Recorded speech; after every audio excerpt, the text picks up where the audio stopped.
So தங்க சீப்ப பத்தி உங்களுக்கு என்ன தெரியும்? தங்க சீப்பு ஒரு காலத்துல ஓஷியானோட ராணி கிட்ட மட்டும்தான் இருக்கும். ஆனா அது தொலைஞ்சு பல நூற்றாண்டு ஆயிடுச்சு.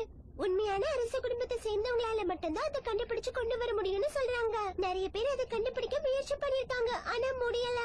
முன்னோர்கள் சொல்றபடி அதை பார்க்கதான் முடியும், எடுக்க முடியாது. இந்த இன்ஃபர்மேஷன்லாம் வச்சு நாம எப்படி கண்டுபிடிக்கிறது? முடியாது. ஆனா அது எப்படி கண்டுபிடிக்கணும்னு எனக்கு தெரியும். எஸ், சிக்னல்ஸ் இருக்கு.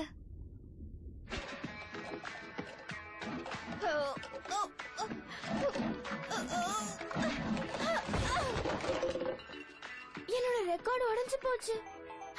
லியா, கம்ப்யூட்டர்ல கனெக்ட் பண்ணு. எப்படி இருக்க லியா? I'm fine. நான் ஓஷியானால இருக்கேன்.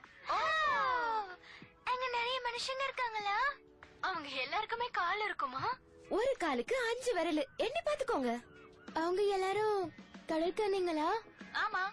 ஃபாலன் ஹேட்லி, இது கைலா சைலி. ஹாய். நீங்க ரொம்ப அழகா இருக்கீங்க. எனக்கு ஒரு ஹெல்ப் வேணும். ஆன்லைன்ல தங்க சீப்ப பத்தி ஏதாவது தகவல் இருக்கான்னு பாருங்க. ஏதோ உடனே பாக்குறேன். கிடைச்ச உடனே உனக்கு சொல்றேன். அந்த மாதிரி எதுவுமே இல்ல. அப்படி ஒண்ணு இல்லவே இல்லையாமே. கொஞ்சம் பொறுமையா இரு. நீ அத பத்தி என்ன சொன்ன ஜூமா? இங்க இருக்கிறவங்க அதை பார்க்க முடியும், ஆனா அதை தொட முடியாதுன்னு சொன்னல. அப்படி ஒரு இடம் இது.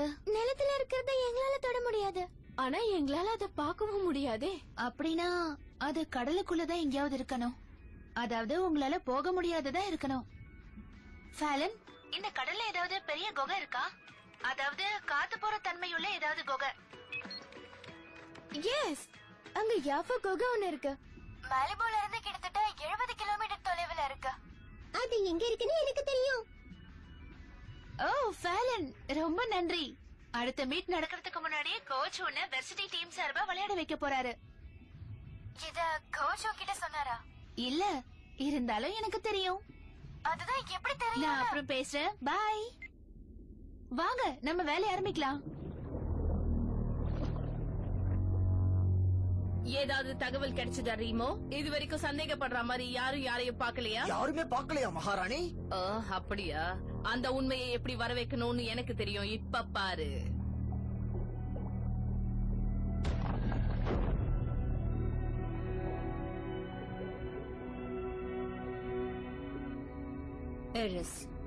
சகோதரி, நல்லா இருக்கியா?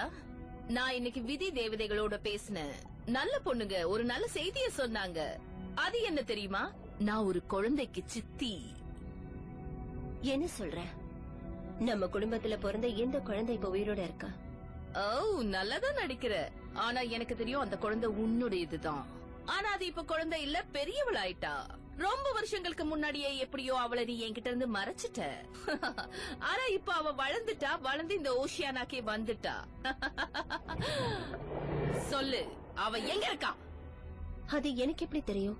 எனக்கு ஒரு மகள் இருந்தாலும் கூட 15 வருஷமா இந்த ஜெயில தானே நான் இருந்துட்டு இருக்கேன். அவளை பத்தி எதுவும் எனக்கு தெரியாதா? ஓ, உனக்கு எவ்வளவு தெரியும்னு எனக்கு தெரியும். அந்த அழகான குழந்தையோட அப்பா யாருனாது எனக்கு சொல்லு.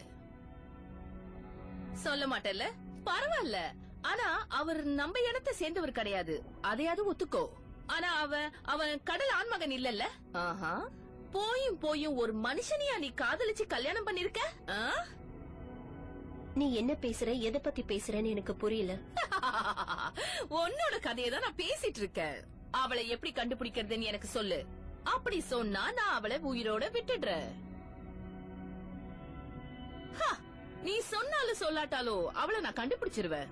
ஆனா நான் அது வரைக்கும் நீ வாயை திறக்காம மௌனமா இருக்கிற ஒவ்வொரு மணி நேரத்துக்கும் 10 அப்பாவி மக்களை இந்த பாதாள சிறைக்கு தள்ளிக்கிட்டே இருப்பேன். அப்புறம் உன் இஷ்டம். இதுக்கு மேல நான் எதுவும் சொல்ல விருப்பப்படல. ஓ, நான் சொல்ல மறந்துட்டேன். நீ உருவாக்குற மெரிலியால சக்தியே இல்ல. உன்னால ஓஷியானா அழிய போகுது. என்னால இல்ல, உன்னாலதான். என்னோட மெர்லியா என்னோட உணர்ச்சிகளை பிரதிபலிக்கும். நீ என்ன விடுதலை பண்ண மட்டும்தான் இதை செயல்படுத்த முடியும். அது நடக்காது.